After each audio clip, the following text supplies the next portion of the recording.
All right, so right there you have the CEO of PepsiCo. She was in an interview. I guess whenever a female in a conversation, she's on that level. You know, people ask her about family life, and for sometimes she would get offended for people asking those questions. I don't know why, but basically she just reiterated what we already know, that to be at that position and that level, there's a trade off. There's you sacrifice family for that level of authority or position in the company. The company invests millions of dollars in her to run the company, so her first priority is PepsiCo, not her family, not her mom, not her children, whatever. Like PepsiCo comes first, and that's the trade-off that most American women are not going to make. They're not going to lean in as Sheryl Sandberg advises women to do, where they tell their women to get henpecked husbands or men who will dumb down their careers in order for their wives to focus on theirs. And the average American female doesn't even want that. First of all, that hypergamy, that hypergamous nature they have. Secondly, they're not going to make that sacrifice. But this woman did, and I can't knock her hustle, but she's admitting that she chose her career over her family. That's the alternative, and she's admitting that you can't have it all. You can't have. There is no balance. She alluded to Anne-Marie Slaughter, who's in the audience. I guess the guy who's moderating this conversation, he's kind of moist. He I guess published the "Why Women Can't Have It Off" article that Anne-Marie Slaughter did. She was a female who worked in the White House, and she walked away from that position because she felt some type of way. She wanted to be back closer to her children. She was out of town and she was in D.C. and they were wherever they live at, and she wanted to be close to her husband, and she raised a piece on why we can't have it all. Of course, her solution to that is to redefine the structure of businesses and companies so that women can work so they can have it all and work when they want to work. Basically, that's what it boils down to: is giving women the flexibility to work when they want to. But that's a different video, different topic, anyways. But what she said, the female here, she said something. I mean, what she said was on point, and she just admitted that there's a trade-off. Like, I have to schedule things in with my family. I have to have my secretary, you know, uh, tell my kid when and when she can't play the Nintendo or whatever. And again, that's the disconnect. What Sheryl Sandberg is asking women to do is to be in positions like this, because she admitted in her book that the disparity between men and women is not based on discrimination or sexism. None of that is based on choices. And when women get around 30, they fall back and they choose to lean out and focus more on family. She wants women to keep leaning in and not to do that. And I say, like, for the female who doesn't have children and she is dedicated to her career and is not married, that's the perfect candidate for those type of positions. But I don't know. Uh, the article's on point. I mean, there's an article to it, but I'm just gonna play the video clip. Another thing too is at the end I'll probably show the clip of what her mom said when she told her the news about her becoming the CEO of PepsiCo. Her mom basically just didn't give a damn. Her mom was a G. Her mom was like, "Yo, all that CEO stuff, keep that at work. Like, when you're here, you're my daughter, you're a wife, you're a mom. Like, leave that stuff at work. Don't bring it here." It reminds me kind of the episode of when on the Wonder Years, when the mom, she she's been a submissive housewife, prissy lady, the whole what 5 seasons ahead of that. And she once she goes back to school because the boys are gone, her older daughter is already in college, being indoctrinated with feminism and all that nonsense. Which I think that's one of the coolest things about that show, is it shows you like the breakdown of between the 50s and the 60s, and it shows you how that leftist ideology, through the educational system, changed the culture. Like, it shows you that. That's one thing that's cool about that show. But anyways, the mom, like, she went back to school, graduated, got a job, and she comes home and she's excited. She'll tell everybody, and everybody's like, you know, and like they kind of dumbed her down, like, you probably got a job as a secretary. Like, nah, I'm a boss. But they didn't care. They wanted her to be the wife. They wanted her to be the mom. And her story that she tells kind of reminds me of that situation, where people are like, that doesn't really do nothing for me. Like, you're still mom to me. Who cares about your CEO success? But check out the clip. She keeps it real. She says you can't balance both. You cannot be superwoman at some corporate place and be super mom and be a good wife to your husband. Like, something's gonna have to give up. Something's gonna lack, and she's telling you that she chose PepsiCo. All right. From PepsiCo back to you again. We have the now globally famous Anne-Marie Slaughter here in the audience. And 2 years ago, she wrote for The New Yorker a perfectly edited, perfectly written story on why women can't have it all. Wait, did I say for The New Yorker? It was actually for The Atlantic. It was a perfectly written, perfectly edited story. So give us your thoughts. You must have been intellectually part of the debate. What's your thought about whether women can have it all?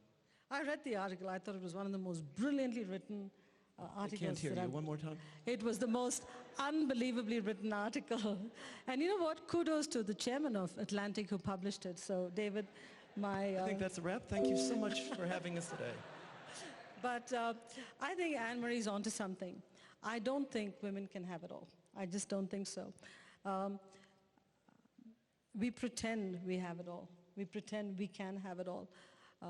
You know, my husband and I married for 34 years, and we have 2 daughters. And every day you have to make a decision on whether you are going to be a wife or a mother. In fact, many times during the day, you have to make those decisions. And you have to co-opt a lot of people to help you.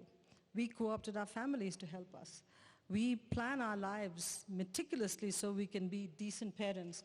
But if you ask our daughters, I'm not sure they will say that I've been a good mom. I'm not sure. And I try all kinds of coping mechanisms. I mean, I'll tell you a story that happened when my daughter went to Catholic school, Convent of Sacred Heart. And every Wednesday morning, they have class coffee with mothers. Class coffee with mothers for a working woman. How is it going to work? How am I going to take off 9 o'clock on Wednesday mornings to go for a class coffee? So I miss most class coffees. My daughter would come home and she'd say, list of all the mothers that were there, and you were not their mom. First few times, I would die with guilt. But I developed coping mechanisms. I called the school and I said, give me a list of mothers who were not there. So when she came home in the evening, she'd say, you were not there, you were not there. I said, Mrs. Rag wasn't there, you know, Mrs. So-and-so wasn't there, so I'm not the only bad mother. You know, you have to cope because you die with guilt. You just die with guilt. My observation, David, is that the biological clock and the career clock are in total conflict with each other. Total, complete conflict. When you have to have kids, you have to build your career. Just as you're rising to middle management, your kids need you because they're teenagers, they need you for the teenage years. And that's the time your husband becomes a teenager too. So he needs you. Sorry. They need you too. So what do? And as you grow even more, your parents need you because they're aging. So we're screwed. I mean, we cannot have it all. But you know what? Coping mechanisms. Train people at work. Train your family to be your extended family. You know, when I'm in PepsiCo, I travel a lot, and when my kids were tiny, especially my second one, we had strict rules on playing Nintendo. She'd call the office. She didn't care whether I was in China or Japan or India, wherever. She'd call the office. The receptionist would pick up the phone. Can I speak to my mommy? Everybody knows if somebody says, can I speak to mommy, it's my daughter. So she'd say, yes, Tara, what can I do for you? I want to play Nintendo. And the receptionist has a set of questions. Have you finished your homework, you know? You see, I say this because that's what it takes. She goes through the questions and she says, okay, you can play Nintendo half an hour. But she leaves me a message. Tara called at 5. This is what the sequence of questions I went through. I've given her permission. So it's seamless parenting. But if you don't do that, I'm serious. If you don't develop mechanisms with your secretaries, with the extended office, with everybody around you, it cannot work. It can't work.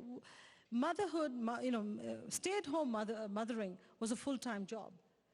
Being a CEO of a company is 3 full-time jobs rolled into one. How can you do justice to all? You can't. The person that hurts the most with this whole thing is your spouse. There's no question about it.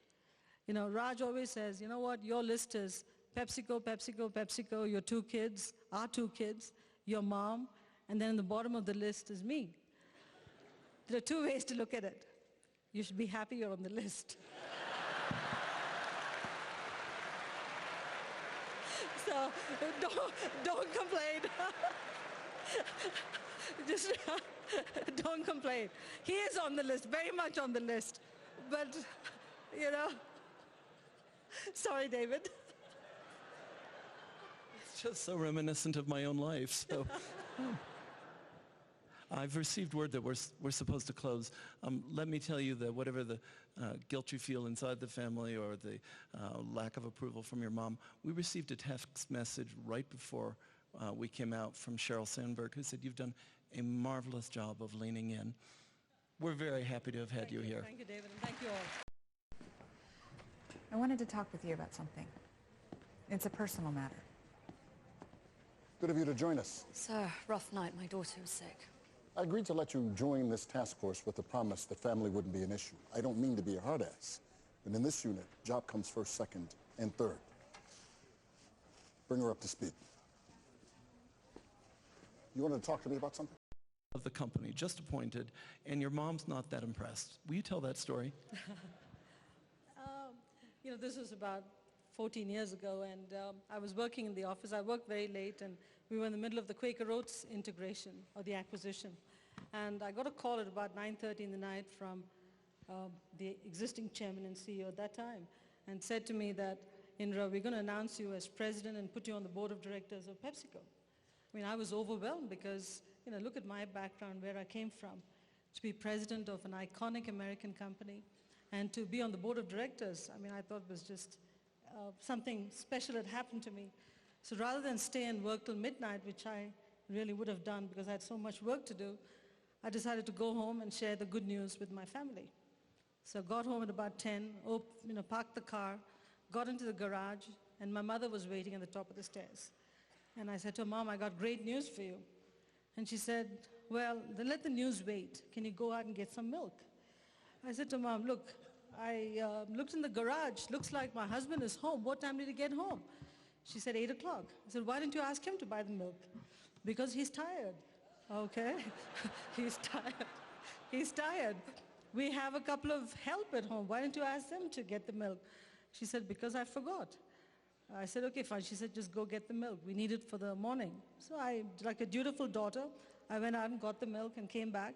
I sort of banged it on the counter and I said, "I had great news for you. I've just been told that I'm going to be president and on the board of directors, and all that you want me to do is to go out and get the milk. What kind of a mom are you?" And she said to me, "Let me explain something to you. You might be president of PepsiCo, you might be on the board of directors, but when you enter this house, you're the wife, you're the daughter, you're the daughter-in-law, you're the mother, you're all of that. Nobody else can take that place.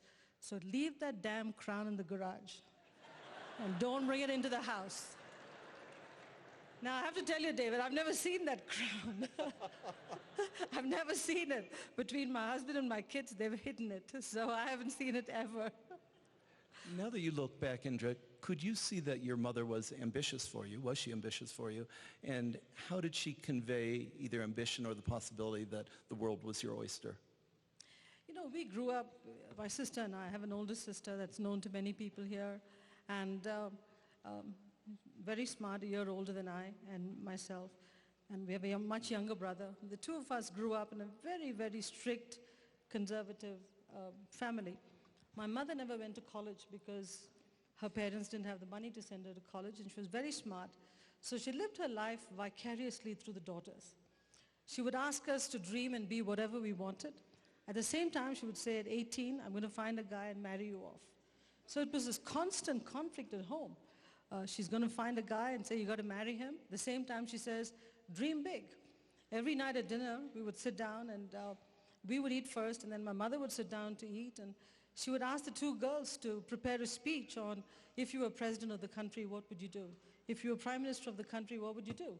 At the end of the dinner, we had to give the speech, and she would decide who she's going to vote for. So here is a mom who's suggesting all these and putting us through the paces on these aspirational jobs.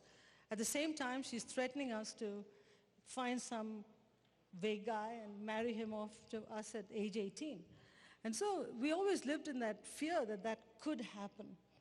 But I think the men in our family, my grandfather and my father, basically put their foot down and said, "I don't care if it's girls or boys.